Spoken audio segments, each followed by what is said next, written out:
Hello, my dearest friends. How are you? Happy March. Woohoo! Yay! Another newsletter. This one may be a little bit different, a little bit short and sweet. I'm hoping.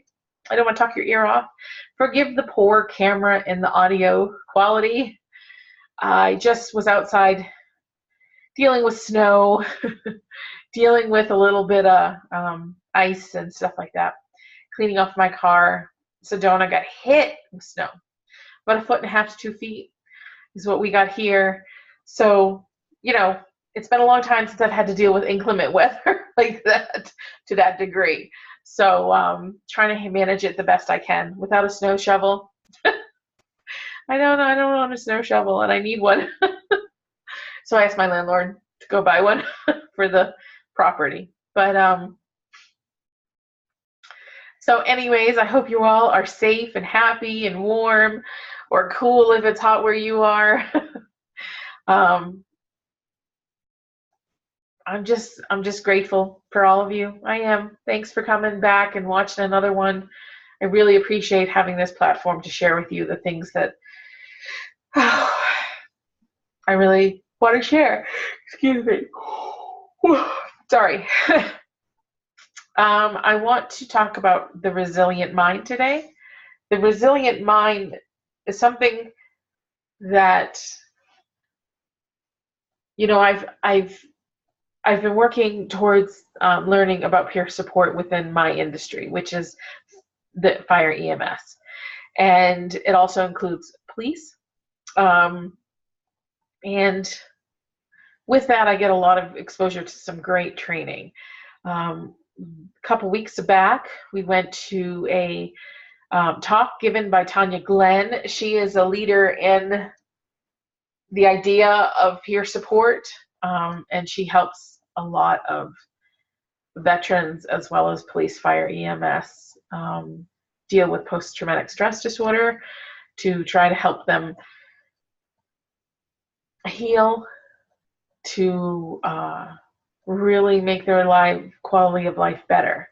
And she's had great success. And one of the things she mentioned, which is one of the things I had already kind of had this inquiry about within my own life, was the idea of the resilient mind.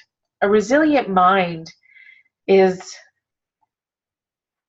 having an environment or having a life that helps you cope with day-to-day or even abnormal trauma.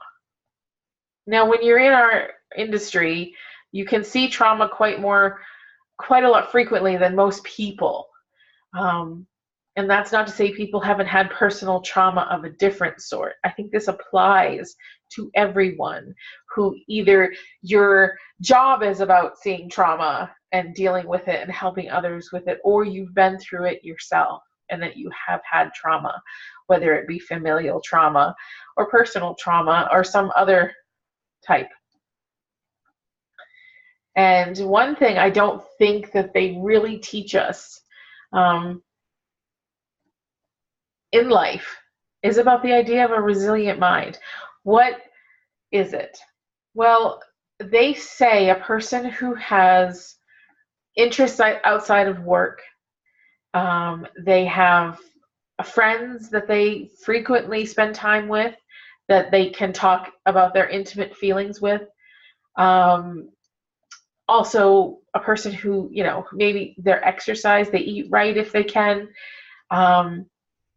A person who just has a life outside of work. And what does a resilient mind help with? It helps with the process of dealing with the trauma. From the start of the trauma to having the trauma be more like in the back, kind of like shadowy, versus being in like right here.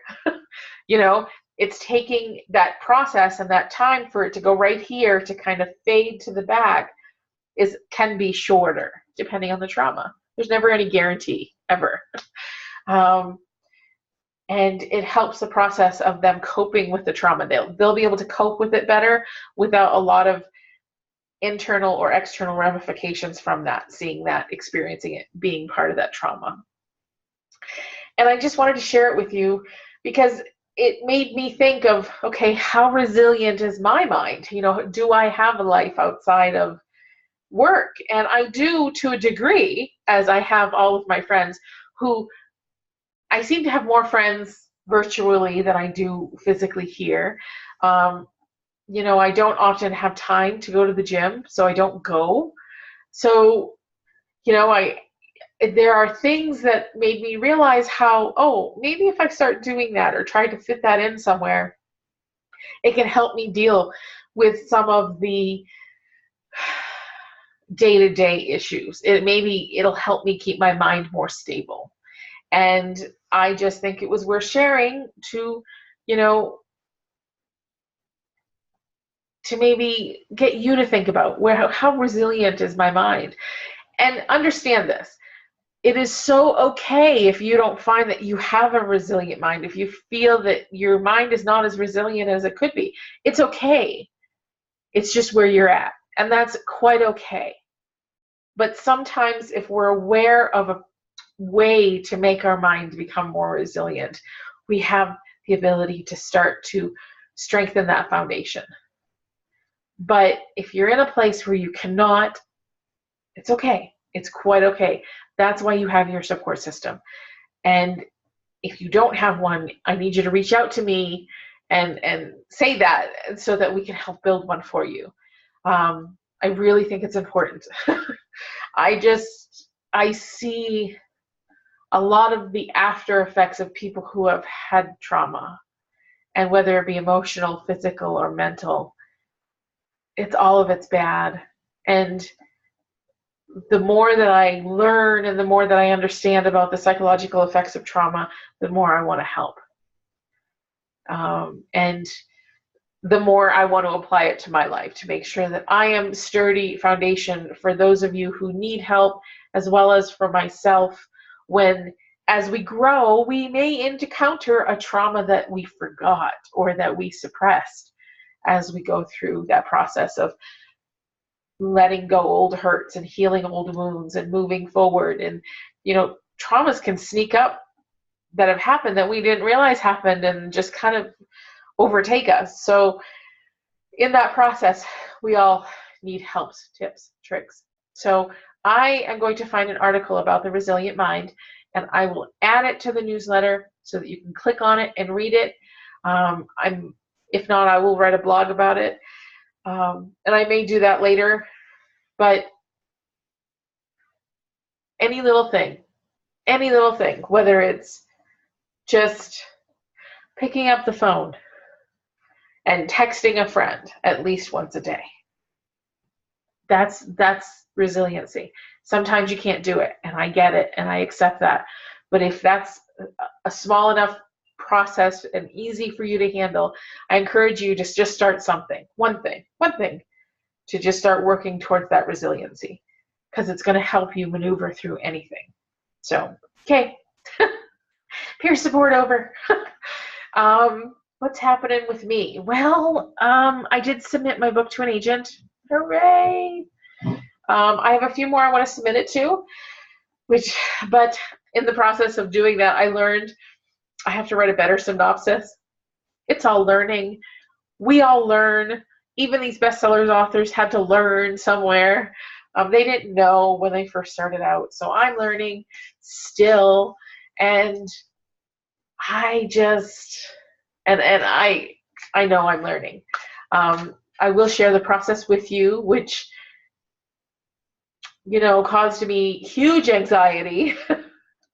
I have had an issue in my life with being in the public eye. It's not a secret, and I'm not going to lie.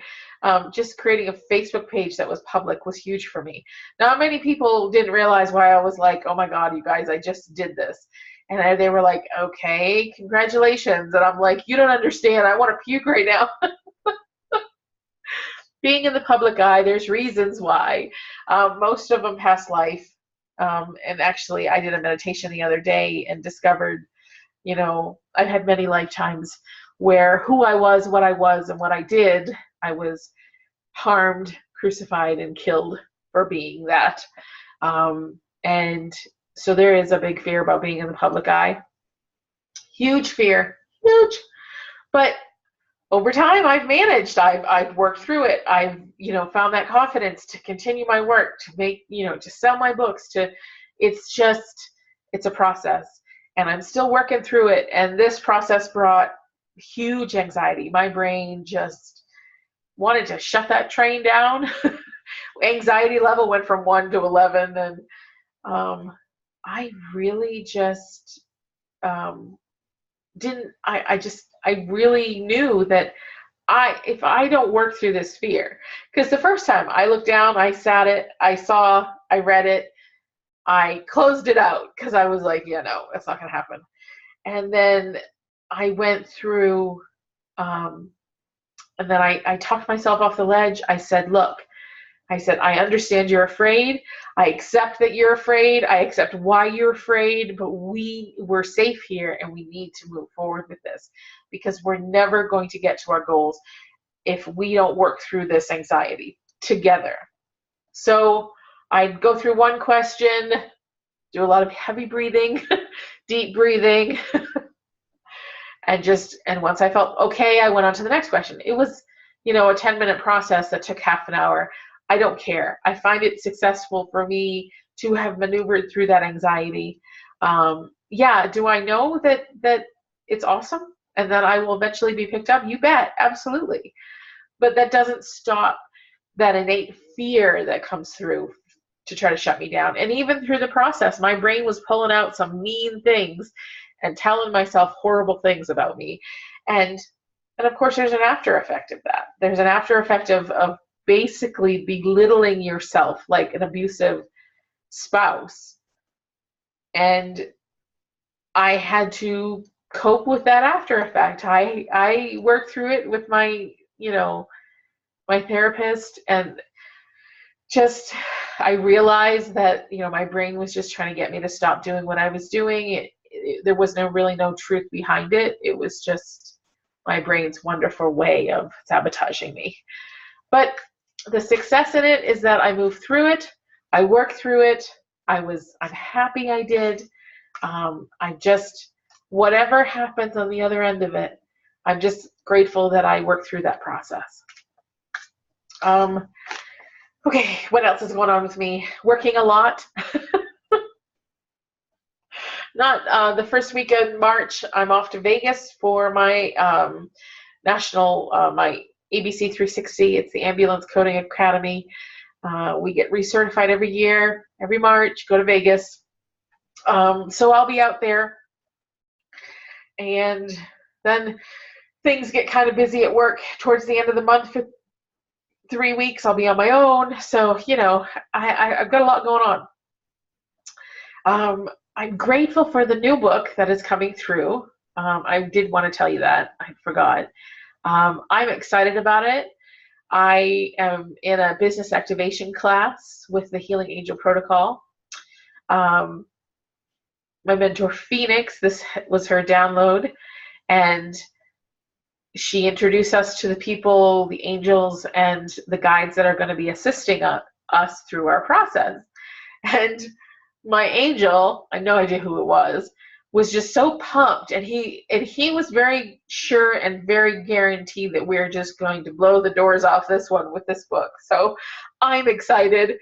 It's already starting to download. I got to get writing. It's just waiting to come through, and I can't wait because it's going to be really different from the previous one. So I'm excited. I really am. So hopefully that'll start coming through, and I can just start getting it on paper. What else is going on? Oh, there is a lot of snow outside. Thank God the sun's shining, because I started to feel like I was living in New Hampshire again. I was really upset. I like snow, but I like the kind of snow that melts by noon, which is what happens here. So, sorry. Yeah, we're dealing with snow. And there's going to be a lot of water, which means I'm hoping and praying that it slow melts to the point where the earth can absorb it and we have no flooding and no issues, and because we're prone to it here, because we're we're in the valley, so water runs down. Because Flagstaff up north got like 3 feet, so we're gonna get their runoff too. But anyways, you don't need to know about my weather. I don't know. Sorry. Okay, so this month I'm gonna pick a card. I will pick cards from random decks and just go from there. And so I'm gonna use this first month. I'm gonna do a tarot and a numerology card. The tarot I use is called Dark Exact Tarot. People are afraid of the tarot. They feel it's witchcraft. They feel it's there's been a really poor association with tarot for a lot of. Tarot is not about fortune telling, although people use it for that. It's about basically giving you the energies of where things are at right now. It's guidance. You don't ever have to give up your power to a reader or to a reading. You don't ever have to give that power up. And that's one of my favorite readers, Aquarian Insight, Jay from Aquarian Insight. She is always saying that. Do never give your power up to a reader or a reading, because they're just capturing energy of the moment. It's not, you're co-creating with the universe every step. So if you want something to happen in your life, then make it happen. Co-create it with the universe. Because here's the thing, is that we can't give our power away to things that are tools. It would be like a carpenter, like, oh, my tool is broke, or my tool doesn't do this, or this tool doesn't do this, so I can't do the project. Even though they have 150 other tools that could do what they need it to do. But this one tool doesn't work like that. It doesn't create that type of design. So I can't do it. No, it doesn't work that way. This tarot is just a tool. It's a tool. It's a way to help. You guide you if you have a question, if you're stuck with something and you need some kind of, what's the energy about, moving forward with this project. It gives you just information. It's just a tool. Now it's called the Dark Exact Tarot. It's an indie deck from Coleman. Her name is Coleman. She has a shop on Etsy. My friend Yeshua, he found this, and she is, the deck is amazing. The deck is absolutely amazing. It kind of melds the idea of astrology, alchemy, and visual. The whole process, it's just a beautiful deck. It gives you honest and truthful answers without sugarcoating it, but at the same time, encourages you to move forward. So I'm shuffling, and next week I may pick from an oracle deck. It's just this, I've been wanting to use my tarot deck because I'm kind of like, I don't know, it's like I feel like, ooh, let's have fun, let's do a reading. So my friend Lisa had kind of encouraged me to offer, personal readings, email readings, or if you really want it over the phone, we can do Skype readings, or not Skype, but Zoom, because Skype is so unstable out here.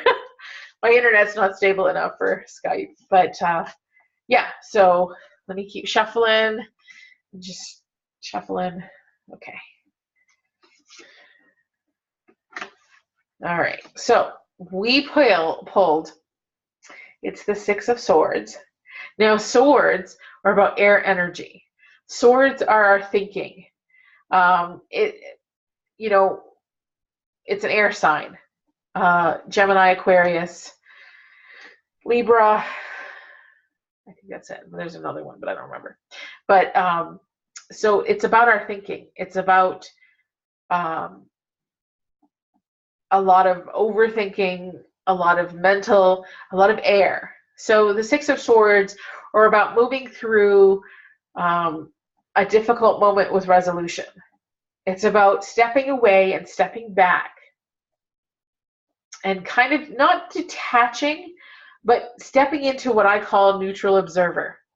So neutral observer is a way to step back from the situation without having any attachment to the situation and looking at it through clear lenses. Because when you're in the situation, like when the swords are all jumbled together, you're getting a lot of information and you're in it and you're reactionary. But when you step back, see how this sword here steps out from the other sword. When you step back, look at the situation from a different vantage point. It helps give you the resolution.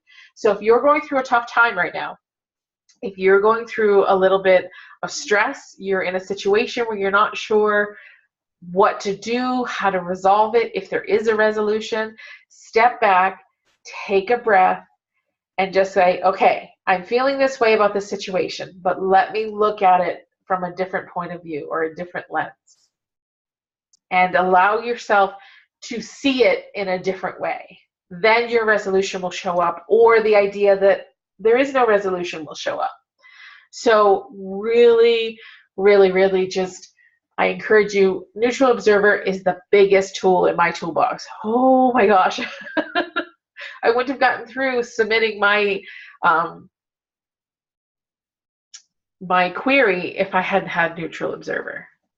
Because it doesn't take away, and it doesn't mean you're escaping from the situation or that you're not feeling what you're feeling. You're feeling what you're feeling, but you're looking at it from a neutral standpoint, as if almost like it was a kind of a movie in front of you, like a show. And you're like, okay, can I see situations? Can I see the dynamics differently from a sense of neutral observer? So practice your neutrality, step back from the situation, look at it through clear eyes, and decipher what is the best resolution, or is there no resolution, and can I move forward? Because to me, it feels like if we don't resolve this and we don't cut ties to this issue that you're going through, then we are not going to be able to, you're not going to be able to move forward with a clear sense, with a clear direction. I think it's going to plague you if you don't work through this resolution. Step back and find that neutrality. So anyways, so that's the tarot for the week. Now let's get to our numerology. And my numerology is just that. It's just the numerology cards. Michelle Buchanan. I love these cards. When I do readings, usually I do 2 decks. I use tarot and an oracle deck. Or if people just want oracle readings, we can do just oracle readings. It's all just, you know, and I am going to offer them for $25 for my newsletter people. If you have a friend who needs one or wants one, I was thinking about getting one, and you think that, you know, you want to send them somewhere safe, you know, you feel I'm a safe person to send them to, send them my way. I will too honor that $25 price point. You just have to let them know that, to say that it's the newsletter discount, because I don't advertise my readings. I haven't done them in a while. I've been really focused on the reading and the healing part of what I do, but I don't know. I like doing readings. I think they're fun. They bring me some joy. It's a good moment to help somebody reach into kind of what they're working with. So, okay. So what is numerology? 71. Health. What I love about these cards is that the Merkaba, or not, yeah, it's just, I love that. Star tetrahedron. Beautiful, beautiful. Sacred geometry.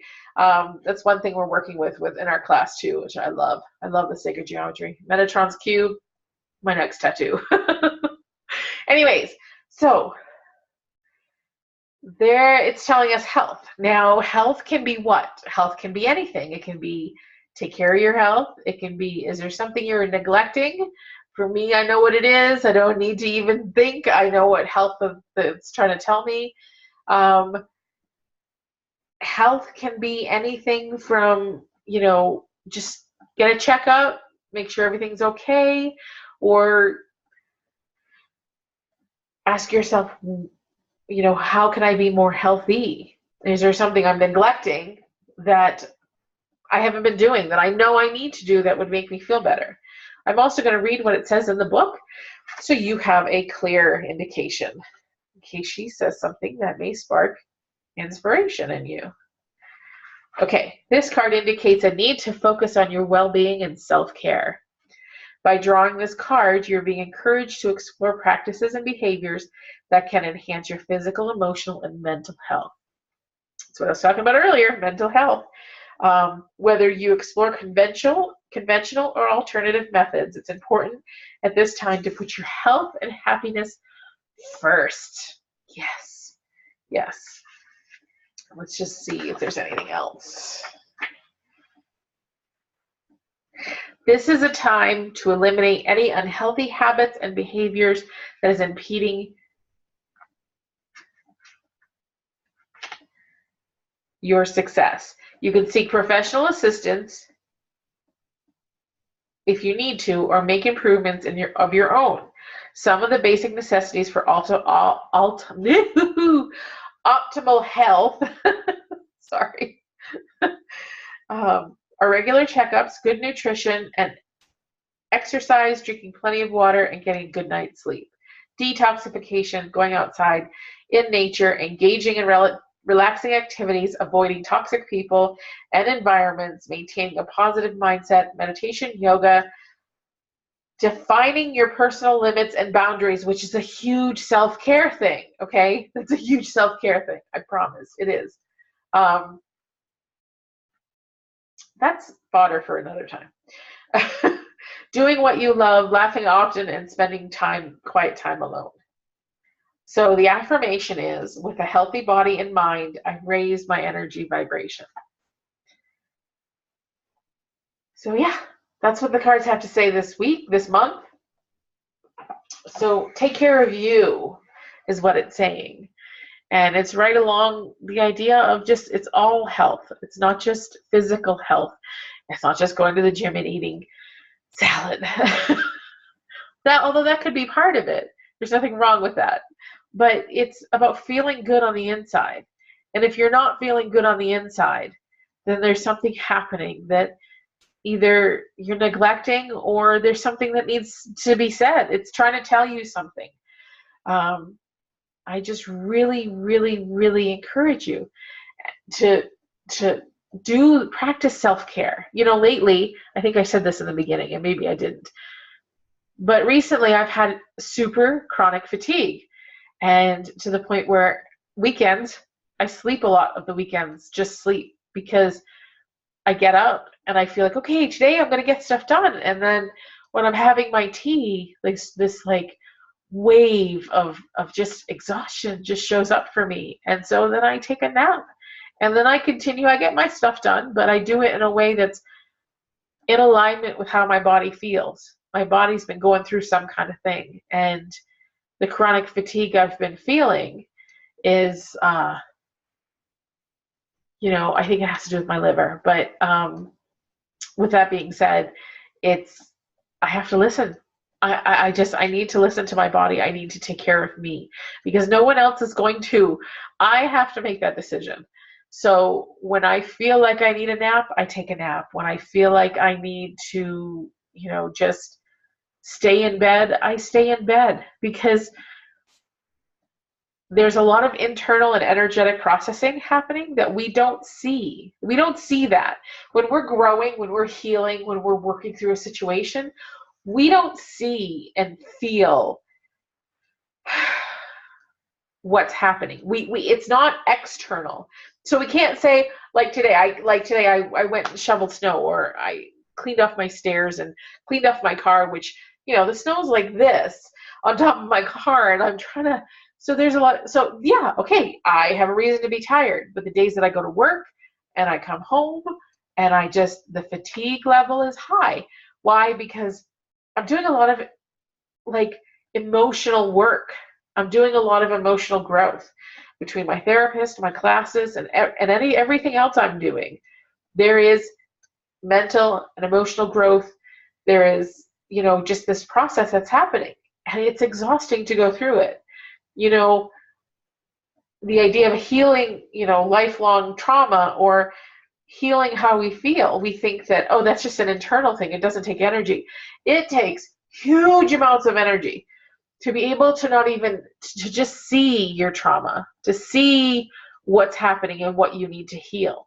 That takes a great amount of energy. So if you're overly fatigued, if you feel, oh my gosh, this week I've just been like, all I want to do is sleep. It's normal, friends. It's normal, because how else? I mean, there's nothing else you could, I mean, you're working through a lot of stuff. So allow yourself to take the rest, allow yourself to just have that quiet time, not even really watching TV, because TV, oh, it's exhausting. It takes so much, external energy to watch TV. I know it sounds stupid, but it's true. Take a nap, lay down, take a nap, go to bed, sleep later, go to bed early, whatever it is that your body is asking for, please do it, because it's important. And I found it to be a world of good. I'm better on the other end of it. I'm more awake. I'm more present. I have the ability to cope with things better. So sleep is important. Don't ever discount that. Don't ever fall into the trap that no sleep is better. That's why I don't do the hustle. That's why I don't grind until I don't, because it doesn't do me any good. I'm worse for doing that. I'm not putting my 100% in by doing that. And I refuse to. And that's why, as much as I, love some of the people that promote that idea, taking care of you is more important. It really is. So what else did I want to talk about? Oh, one last thing. The Hathers group, joytotheworld.com, I think is what it's called. Pretty sure. And I will double check while I'm talking about it. So we need you guys to come and check us out. We're talking about self-care, high vibrational energy. That's what we're giving to this world. We're bringing you that highest vibrational energy, depending on that energy each month. March is gratitude. Gratitude is one of the highest vibrational energies. Come check us out. Please sign up for it. It's free. Free. I can't stress that enough. We need to spread this energy far and wide. And the more you share it with other people, the more you help them be of a higher vibrational energy. And we know there's thousands needing this energy. So let's keep going. Let's sign up. I'm just going to test it now to make sure it is Joy to the World.